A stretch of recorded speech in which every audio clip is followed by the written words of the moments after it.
Naslednji dan je Janez spet stal tam in še dva izmed njegovih učencev. Ozrl se je na Jezusa, ki je šel mimo, in rekel: Glej, Božje jagnje. Učenca sta slišala, kar je rekel, in odšla za Jezusom.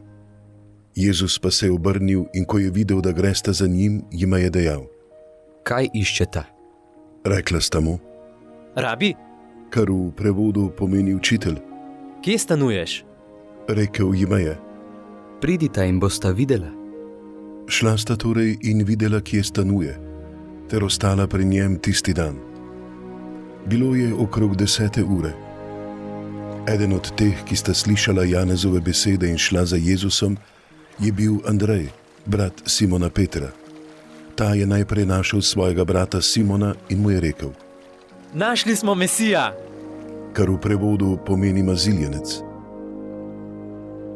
Privedel ga je k Jezusu. Jezus je uprl pogled van in rekel: Ti si Simon, Janezov sin. Imenoval se boš Kefa. Kar se prevaja Peter.